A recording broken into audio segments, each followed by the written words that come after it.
স্বাগতম জনাইছোঁ আপোনালোকক মোৰ ইউটিউব চেনেললৈ সো কালিৰ পৰা আপোনালোকে বৰ বেছিকৈ চাগে এটা বস্তু আপোনালোকে দেখি আছে যিটো হৈছে APSC যি CC 2022ৰ যি ৰিজাল্ট ঘোষণা হ'ল এপইণ্টমেণ্ট হ'ল তাৰপিছত আপোনালোকৰ মাৰ্কছৰ আপোনালোকৰ লিষ্ট ওলালে ইয়াৰ পাছতেই কালিৰ পৰা কিছুমান কথা মানে বহুলভাৱে ওলাই আছে য'ত আপোনালোকে দেখিছে পেপাৰতো ওলাইছে যিবিলাক নিউজ আছে তাতো ওলাইছে টুইটাৰতো আপোনালোকে বহুখিনি আপোনালোকে দেখিছে এই যিখিনি কথা এই কথাখিনি আপোনালোকে প্ৰত্যেককে মই নিজস্বভাৱে ভাবিবলৈ মই কৈছোঁ কাৰণ ইয়াৰ ওপৰত ধৰি লওক বৰ্তমান সময়ত যদি আমি ক'বলৈ যাওঁ আমি জাষ্ট এই যিখিনি কথা ওলাইছে বা যিবিলাক আমি দেখিছোঁ সেইবিলাকৰ ওপৰত খালি আমি ডিছকাশ্যন এটা কৰিছোঁ কাৰণ ইয়াক লৈ পেলাই কোনো ধৰণৰ এভিডেন্স বা তেনেকুৱা ধৰণৰ একো বস্তু নাই ইয়াক ছাপোৰ্ট কৰিবৰ কাৰণে আমি খালি যিবিলাক নিউজ ওলাইছে বা যিখিনি মানুহে কৈছে বা যিখিনি মানুহে পৰীক্ষা দিছিলে সেইসকলে যিখিনিয়ে কৈছে সেই ধৰণৰ কথাখিনি আমি ডিছকাছ কৰিবলৈ ওলাইছোঁ বা কৰিম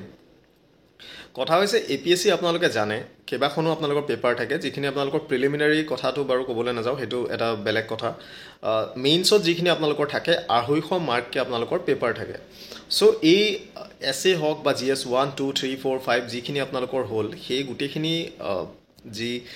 পেপাৰ থাকে 250 মাৰ্কৰ আপোনালোকৰ টোটেল সেইখিনি ডেছক্ৰিপটিভ টাইপৰ আপোনালোকৰ পেপাৰ থাকে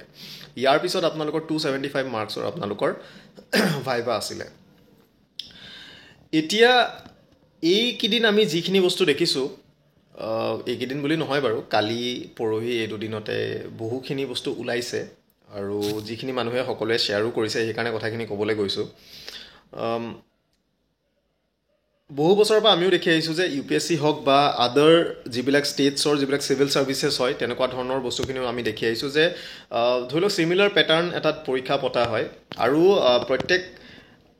পেপাৰৰ ক্ষেত্ৰত আমি দেখোঁ যে মাৰ্ক পাই বহু ভালদৰেও লিখা মানুহ আছে আৰু সেই মানুহখিনি লিখাৰ ক্ষেত্ৰত ইমান ভাল হোৱাৰ পাছতো তেওঁলোকে ইমান বৰ বিশেষ মাৰ্ক তেওঁলোকে নাপায় পায় ধৰি লওক আপোনালোকে ছাপ'জ মই ফৰ এক্সাম্পল কৈছোঁ যে 200 মাৰ্কৰ ভিতৰত আপোনালোকৰ ডেছক্ৰিপটিভ পেপাৰ এখন আপোনালোকে লিখোঁতে যিমান ভালকৈ লিখক আপোনালোকে ধৰি লওক 180 মেক্স টু মেক্স 185 190 তেনেকুৱা ধৰণৰ আপোনালোকে স্ক'ৰ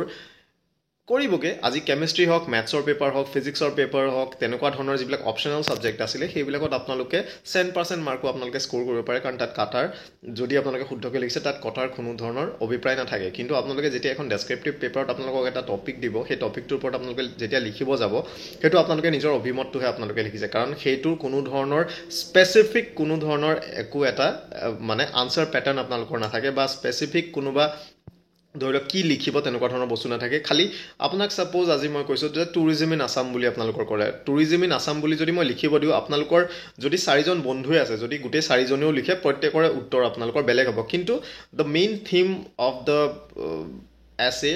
সেই গোটেইখিনি একেই হ'ব যে আজি অসমত ইক' টুৰিজিম হ'ব পাৰে আমাৰ নেশ্যনেল পাৰ্কৰ যিবিলাক টুৰিজিম হ'ব পাৰে বা ধৰি লওক যিবিলাক আমাৰ হিল ষ্টেচন আছে তেনেকুৱা ধৰণৰ যিকোনো বস্তু আমাৰ হ'ব পাৰে সকলো ধৰণৰ বস্তুবিলাক সোমাব কিন্তু সকলোৰে লিখাৰ পেটাৰ্ণবিলাক বেলেগ হ'ব আৰু কোনেও সেই বস্তুবিলাক লৈ পেলাই 100% মাৰ্ক স্ক'ৰ কৰা সম্ভৱ নহয় কাৰণ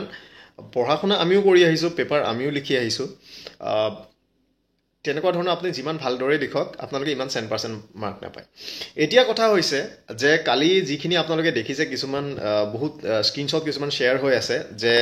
এছএ পেপাৰত কোনোবাই আপোনালোকৰ 235 পাইছে 240 পাইছে 245 পাইছে ইনফেক্ট 248 পাইছে কেন ইউ বিলিভ আপোনালোকৰ 250ৰ ভিতৰত 248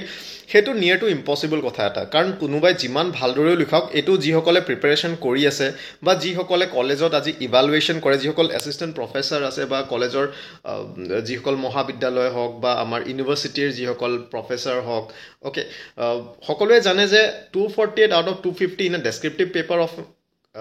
ডেছক্ৰিপটিভ পেপাৰ মানে তাকো এছে তেনেকুৱা ধৰণৰ এখন পেপাৰত 248 পোৱাটো সেইটো নিয়েৰ টু ইম্পচিবল কথা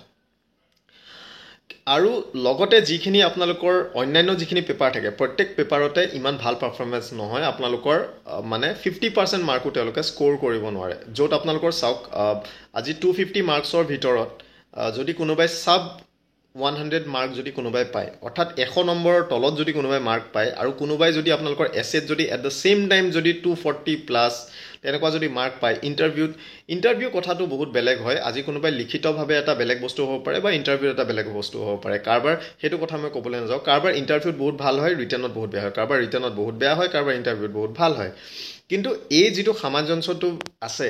এই বস্তুটো নোহোৱাৰ কাৰণে বহুতে আজি সেই ধৰণৰ কথা কিছুমান ওলাবলৈ লৈছে যে কোনোবাই এছেট কম মাৰ্ক পালে, কোনোবাই এছেট বেছি মাৰ্ক পালে, কোনোবাই ইণ্টাৰভিউত কম মাৰ্ক পালে, কোনোবাখন বৰ্ডে কম দিছে, কোনোবাখন বৰ্ডে বেছি দিছে, তেনেকুৱা ধৰণৰ বহুখিনি কথা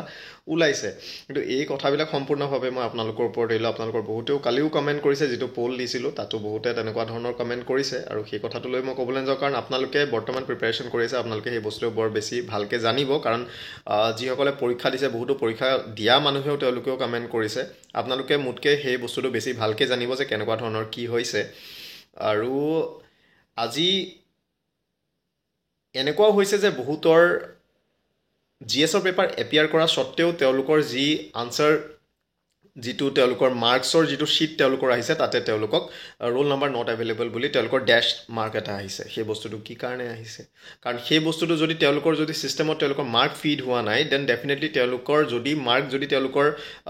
ইণ্টাৰভিউৰ কাৰণে ছিলেকশ্যন হোৱাৰ মাৰ্কো যদি আছিলে, দেন মই ভাবোঁ যে তেওঁলোকৰ সেই বস্তুটো যদি ছিষ্টেমত তেওঁলোকৰ সেইটো যদি নীল দেখাই আছে, দেন ডেফিনেটলি তেওঁলোক ছিলেক্ট নোহোৱাৰ সেইটো এটা অপশ্যন এটা আছেই, আৰু তেওঁলোকে সেই বস্তুটোৰ কাৰণে তেওঁলোকে ইণ্টাৰভিউত যাব নোৱাৰিলে।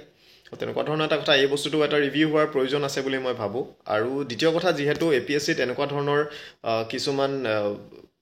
ক্ৰিমিনেল কেছ থকা মানুহেও তেনেকুৱা ক্লিয়াৰ কৰি পেলাই দিছে বুলি কৈছে, সেইবিলাক মানুহে পাৰ্চনেলি চাওক। ক্ৰিমিনেল কেছৰ কথা যিহেতু কৈছে, আজি APSCয়ে সেই বস্তুটো নাজানে যে কোনোবা মানুহ ক্ৰিমিনেল হয়, কাৰোবাৰ ক্ৰিমিনেল কেছ আছে, তেনেকুৱা ধৰণৰ কোনোবা আছেনে নাই সেইটো কোনেও নাজানে। কাৰণ কেৰেক্টাৰ চাৰ্টিফিকেট যদি দিছে বা কিবা যদি তেওঁলোকে যদি চেল্ফ চাৰ্টিফাই কৰি যদি দিছে, তেনেতো চলিব। সেইটো পাছৰ পৰ্যায়ত যেতিয়া ডকুমেণ্ট ভেৰিফিকেশ্যনত যেনেকৈ এইবাৰ ধৰা পৰিলে, ঠিক সেইদৰে ডকুমেণ্ট ভেৰিফিকেশ্যন বা পুলিচ ভেৰিফিকেশ্যনৰ সময়ত সেই বস্তুবিলাক ধৰা পৰে, আৰু সেইটো পাছৰ পৰ্যায়ত সেইটো কি হয়গৈ সেইটো হয় আৰু। কিন্তু এই যি মাৰ্কৰ কথাবিলাক উল্লেখ কৰিছে, এইটো আই থিংক এটা মানে ইনডেপ্থ এটা কথা হোৱাটো প্ৰয়োজন আছে। আৰু এটা মানে চব মাৰ্কছ আজি চাওক, যিবিলাক আনচাৰ স্ক্ৰিপ্ট হয়, আনচাৰ স্ক্ৰিপ্টবিলাক দিয়া নহয়, কাৰণ ছুপ্ৰিম কোৰ্টৰ এটা ভাৰ্ডিক্ট আছে। সেই ভাৰ্ডিক্টটোৰ আগেনষ্টত তেওঁলোকে কোৰ্ট কৰি পেলাই আনচাৰ স্ক্ৰিপ্টবিলাক তেওঁলোকে দিবলৈ নিবিচাৰে। কিন্তু আজি আপোনালোকে শুনা নাই যে UPSCত এনেকুৱা ধৰণৰ ক্লেইম বা এনেকুৱা ধৰণৰ এলিগেশ্যনছ, তেনেকুৱা ধৰণৰ বস্তু হোৱা আপোনালোকে কেতিয়াও শুনা নাই চাগে। কিন্তু ঠিক একেটা সময়তে আমাৰ ষ্টেট বৰ্ডৰ ক্ষেত্ৰত এনেকুৱা ধৰণৰ যিবিলাক অবজেকশ্যন বা এনেকুৱা ধৰণৰ কিছুমান এলিগেশ্যন হৈ থাকে, সেইবিলাক শুনিলে আমাৰো বেয়া লাগে। আৰু এই বস্তুটো আই থিংক APSCয়ে চিৰিয়াছলি লৈ পেলাই তেওঁলোকে এই বস্তুটো নোহোৱা কৰিবলৈ চেষ্টা কৰিব লাগে। আৰু কালি যি এনেধৰণৰ যিখিনি বস্তু ওলালে যে কিছুমানে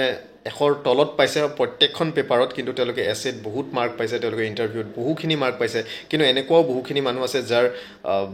প্ৰত্যেকখন পেপাৰ বহুত ভাল মাৰ্ক আছে, কিন্তু এছেট তেওঁলোকে বহুত কম মাৰ্ক পাইছে। ধৰি লওক 70, 60, 80 তেনেকুৱা ধৰণৰ তেওঁলোকে নম্বৰ পাইছে, ইণ্টাৰভিউত তেওঁলোকৰ বহুত কম নম্বৰ আহিছে। তেনেকুৱা ধৰণৰ বহুখিনি কথা ওলাইছে। এণ্ড আই থিংক ডেট APSCয়ে শ্বুড এড্ৰেছ দিছ ইছ্যু। আৰু এই যি কথাবিলাক মানুহখিনিৰ মাজত ওলাই আছে, এই বস্তুটো এড্ৰেছ কৰাটো প্ৰয়োজন আছে। মই এইটো ক'বলৈ নাযাওঁ যে কোন সত্য কোন মিছা, সেই কথাটো মই ক'বলৈ নাযাওঁ। কিন্তু এনেকুৱা ধৰণৰ যিবিলাক এলিগেশ্যনছ আহি আছে বা এনেকুৱা ধৰণৰ যিবিলাক কথা ওলাই আছে, এই বস্তুবিলাকে APSCৰ ইমেজটোতো টাৰ্নিছ কৰিছেই। কিন্তু যিখিনি এট প্ৰেজেণ্ট যিসকলে ভাইবা দিবলৈ গৈ আছে, আজি আপোনালোকে চাওক APSCৰ অন্যান্য বহুখিনি ভাইবা বহুত মানে হ'বলৈ গৈ আছে। আপোনালোকৰ APDCLৰ তেওঁলোকে ভাইবা ল'ব, জুনিয়ৰ মেনেজাৰৰ ভাইবা আছে, বা তেনেকুৱা ধৰণৰ বহুখিনি